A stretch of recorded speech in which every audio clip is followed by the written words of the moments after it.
Now, ladies and gentlemen, I know I cover a lot and that I talk fast, so this is where you are going to be benefited because this tutorial you're watching is also linked through that plan that I showed you in the first video.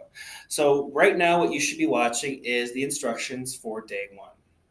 What I'd like you to do, there's two major things that I'd like you to accomplish today, and they're all connected to our learning target, which we'll go over in a second. These new vocab terms, that's probably what's going to take the majority of the period. And then I would like you to also read an article about why financial literacy is important for youth, much like all of you. So please, guys, take the vocab seriously into your working dictionary, and then there's also going to be some discussion questions that are attached to the reading. Your teacher's going to use their judgment as far as if they want you to write them down, if they want you to write them down individually, if they want you to write them down as a group, if you just want to discuss them. That's going to be up to your teacher to decide, and that's going to be based off of what kind of productivity you're sharing during class. So what I'd like you guys to do for starters is work on that warm-up. Now that you have finished the warm-up, you guys can go ahead and discuss for 5 to 10 minutes if you haven't done so already.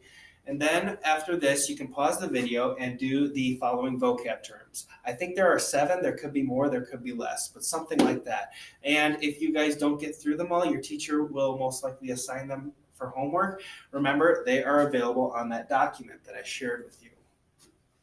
So now that you guys have done your vocab, everybody should have the article. They either should be at your table groups or they should be over at the supply counter.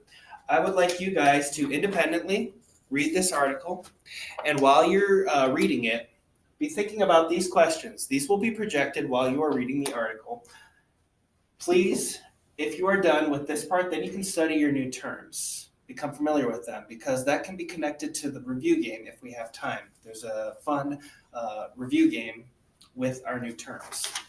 So I'd like you guys to read, do these questions, and then after you're done with that, study your term. Again, your teacher's going to use discretion of if they want you to write this down, if they want you to work together in a table group, that's going to be up for them to decide. I trust their judgment.